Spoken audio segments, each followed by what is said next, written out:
Check. Welcome to section 3.4, independence, basis, and subspace. This video in particular, part one, we're going to focus on the definition for linearly independent vectors.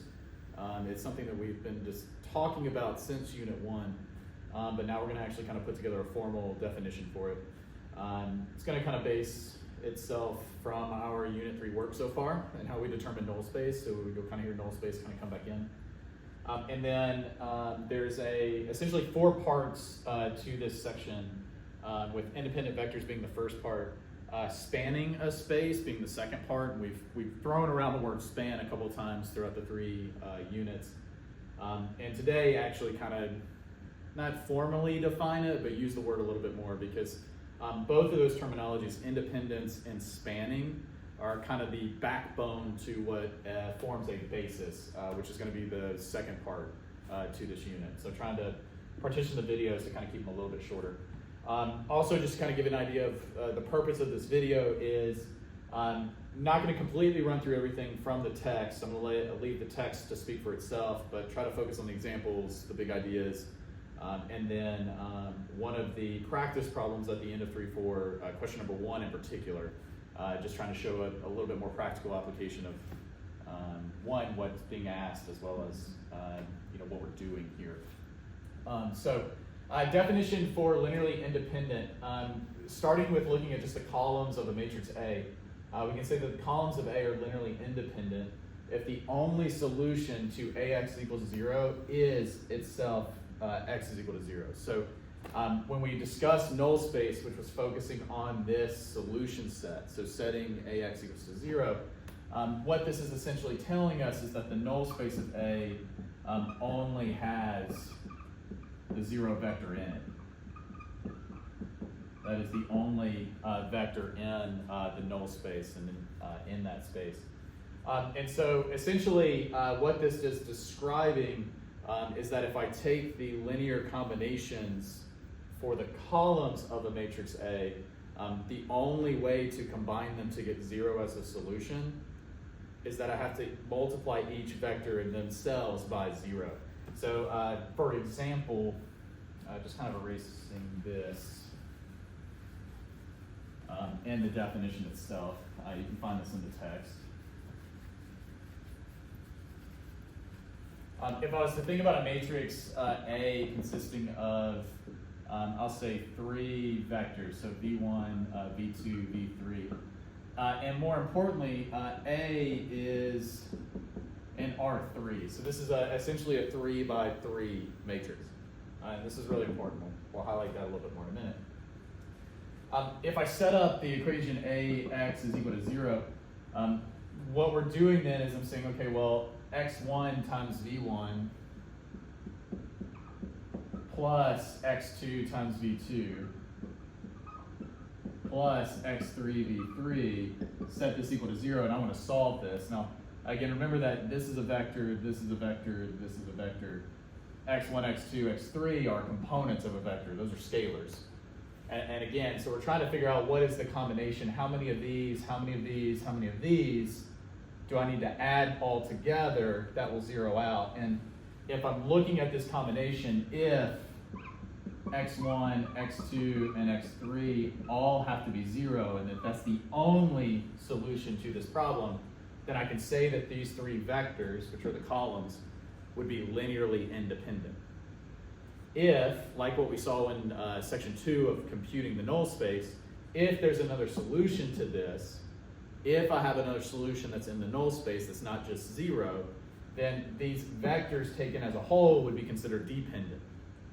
And so when I'm looking at this independence idea, I'm trying to identify, does this set of vectors equal 0 at all if I'm trying to combine?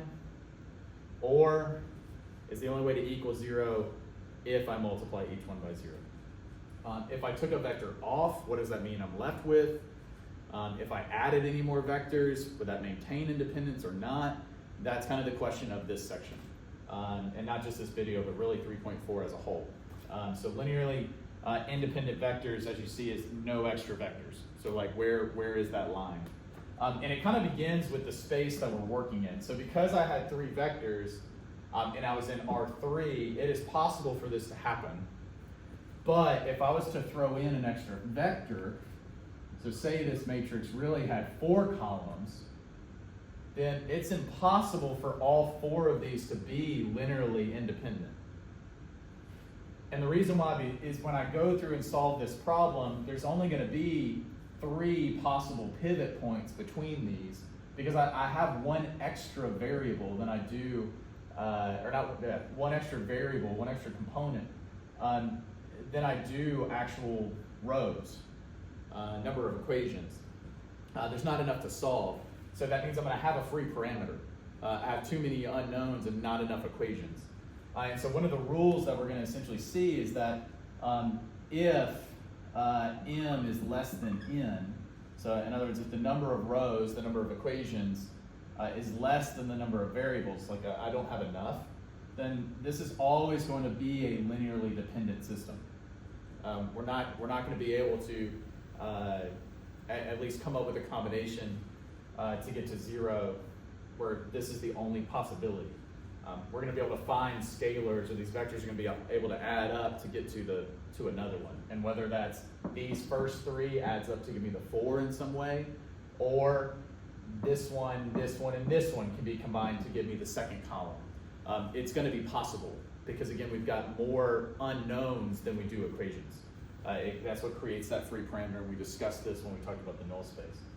And so this happens again when there are more columns than there are rows. I'm in 3-dimensional space, so if I have one more unknown, we're going to be able to cover the entire space among all of those columns. And we'll kind of come back to that in a little bit. Now, let's say, again, we're in this 3-dimensional space, and let's take a step away from these vectors to kind of talk a little bit more and maybe give a little bit more of a good example with some numbers instead of this kind of high-level conceptual piece. Is that if I want to look at vectors in R3, let's say we only had 2 vectors. Let's say those vectors were like 1, 0, 1, and then another vector which was maybe like 2, 1, 3. Remember that from Unit 1, when I'm just looking at these columns, our method is essentially saying, okay, well, the first column vector is automatically independent. If this is not a multiple of this one, then this has to be independent. So these 2 vectors, if I was to take a combination of them, in the book, and in general, we kind of use C's more than we do X's. If I took this combination of C1 plus C2, the only way for this to zero out is that these 2 things are going to have to be 0. And we could solve this, and we could kind of see that this would have to be the case. And again, it's true, and we kind of talked about it because this is not a multiple of that one.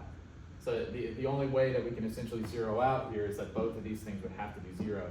And if you notice, it's because we've got 3 rows, but only 2 columns. And so, again, we've got kind of an independence here because now I have more equations than I do unknowns, if we were to look at this in terms of a system. These 2 vectors, notice kind of the x and y, this would be a plane in R3. And we've kind of talked about that back in Unit 1 when we were looking at column space and things like that. And we'll talk more about spaces a little bit more specifically when we talk about spanning. But just in terms of the combination piece, this is what we'd have here. These 2 vectors are not in the same direction, so therefore they're independent. This is not a scalar of that one. Now, if I was to throw in another vector that was in the same direction, so therefore dependent, let's say something like, maybe it's twice this one, so like 4, 2, 6. I have a 3rd column in R3, but this last column is a combination of this one. So because of that, this is in the same direction. It's not adding anything new. And so this is still creating a plane in R3. I still only have 2 linearly independent vectors, but as a whole, these would be considered dependent. Because now, again, there is a solution to this problem of combinations between these 2, or excuse me, between these 3, I was writing the number 2, vectors, where I can solve this problem, and the answer isn't just 0, 0, 0. You can actually kind of see what that answer might be with how I constructed it. This could be 0, this could be 1, or sorry, this would be -2, and that could be 1.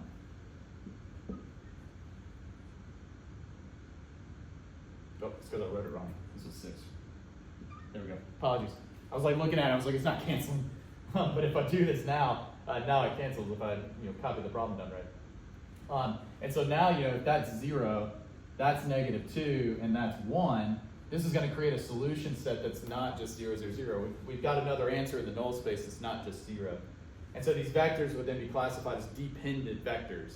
I have an extra vector here in my column, here in my matrices. So we can look at it as columns of a matrix, or we can look at them as 3 vectors and trying to compare them. And so I think it's really helpful to kind of have this viewpoint a little bit more, because once we start thinking about spaces, we can talk about the column space, which is kind of what we've been doing right now. But we can also look at row space, which means we want to transpose it, which still makes it columns. And so it's kind of, even if we want to switch gears, notice we're still kind of comparing the columns of a matrix. We just kind of twist it. And so we'll take a look more at that in a minute. To give one more example, let's look at, this is example 1 from the text specifically. It's question on page 117. Let me erase this.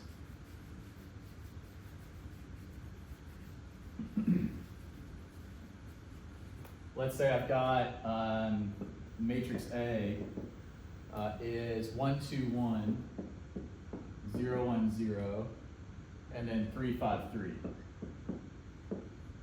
And the question is essentially asking, are the columns independent or not? Or are they dependent?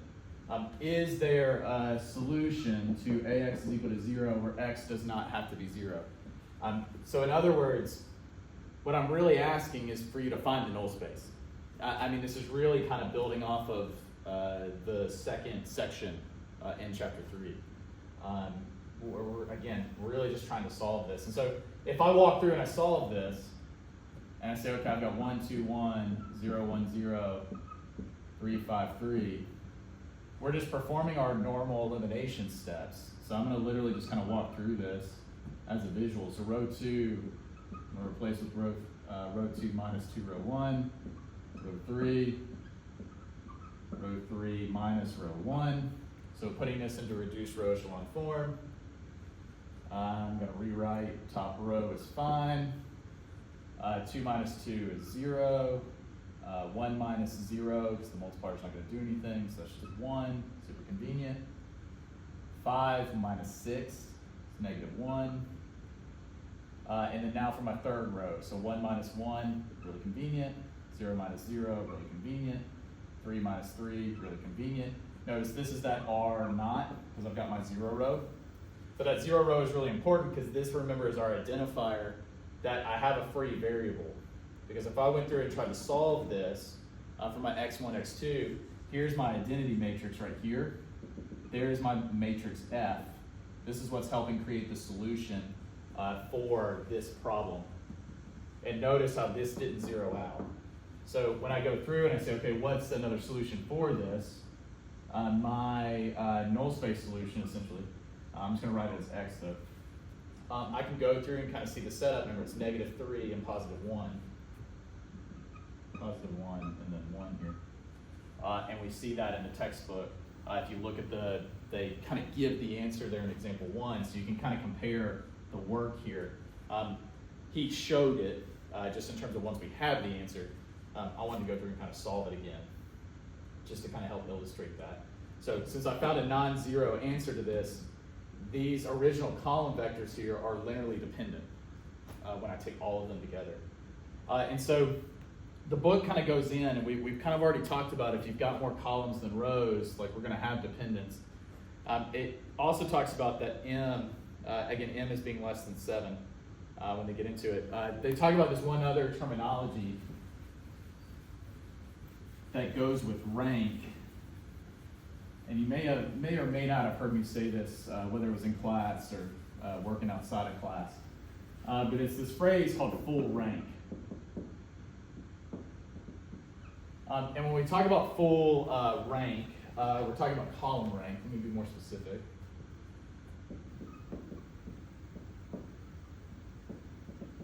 And I'm going to use, essentially go here, so I'm copying straight from the textbook to make sure this definition is right. We've got the columns of A, so you can notice how we're kind of focusing on the columns, are independent exactly when the rank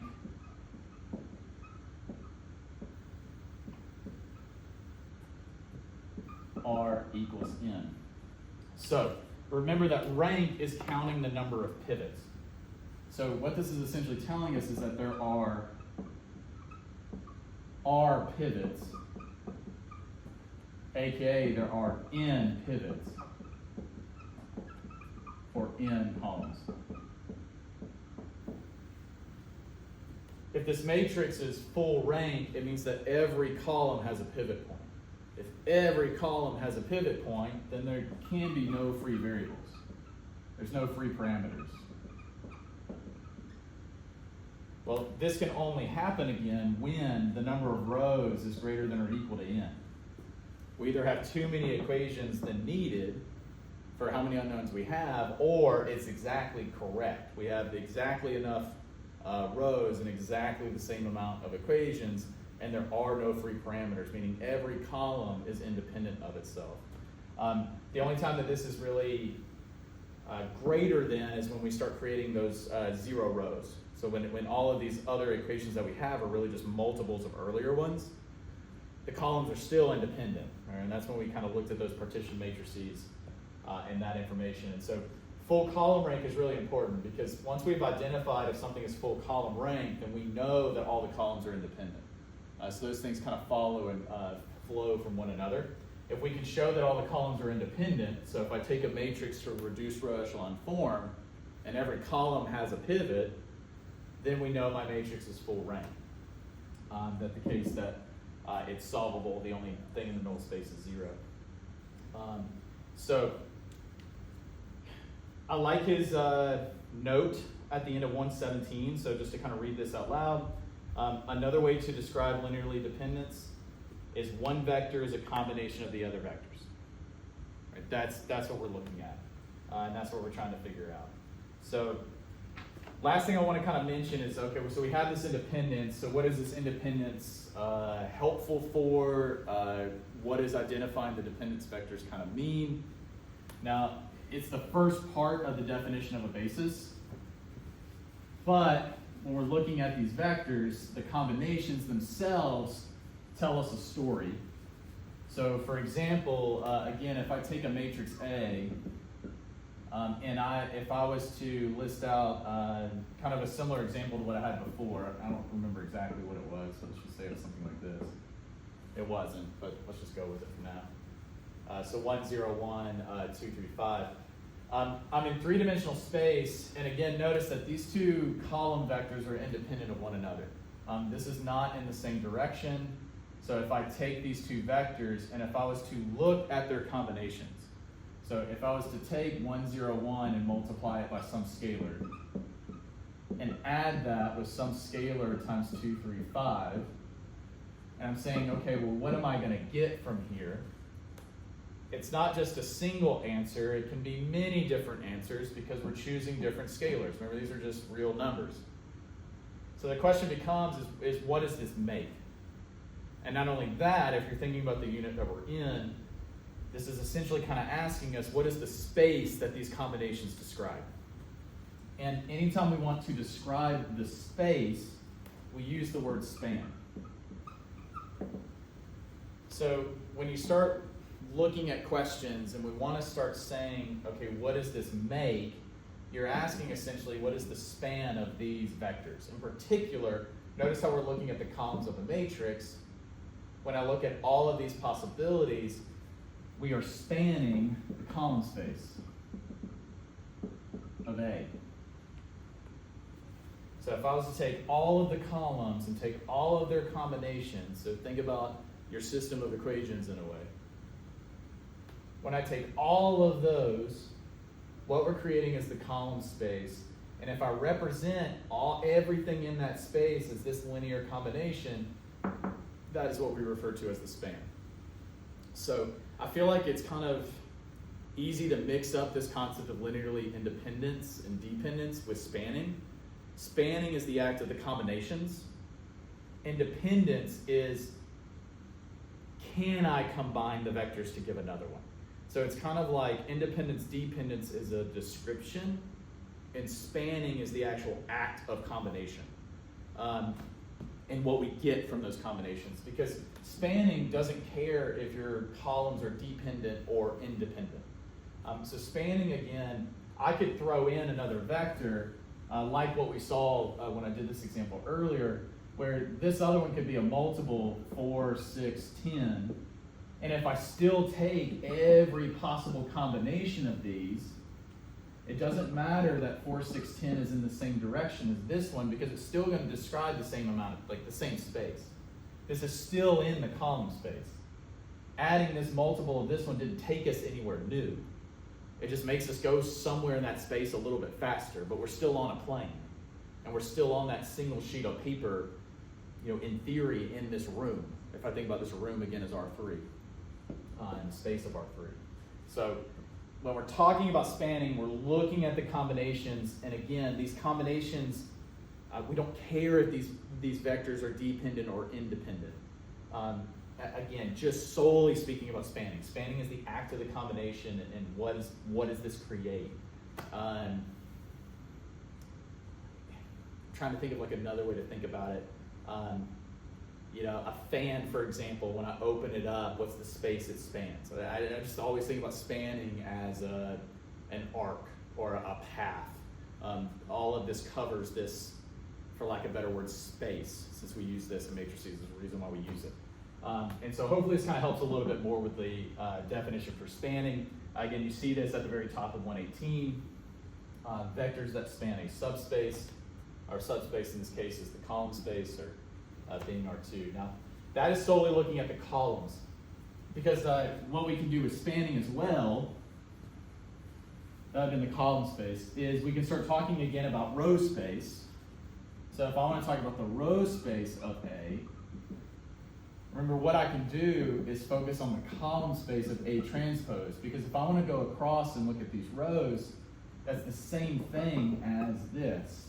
Flipping 1, 2, 4, 0, 3, 6, and 1, 5, 10. And again, asking the question, what space do I create if I was to take the span? If I combine each of these vectors in some way, shape, or form, what gets created? A small little C2 there, because I didn't really give myself enough space. C3, 1, 5, 10. And this can be different from what we saw here in my example, using these three vectors. Remember, these three were dependent. If I transpose it, does that dependence stay or not? If you remember from Unit 1, take a look at what we got. Looks like we don't have a pivot point in one column if you were to kind of do reduced row echelon form. So even here, this is creating a plane in 3D space. But we're describing now the row space. And that plane is being constructed of these three vectors. That's what we're spanning when I look at the rows. So notice how everything kind of falls down into looking at columns and looking at those combinations, even if we're kind of focusing on row space.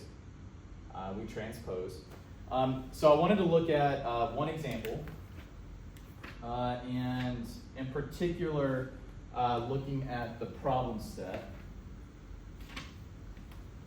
This is question 1. So if this is something that you are practicing, working on, and you don't want to see answers to, then obviously pause. You have the capability to even mute me whenever you want to. Fantastic skill.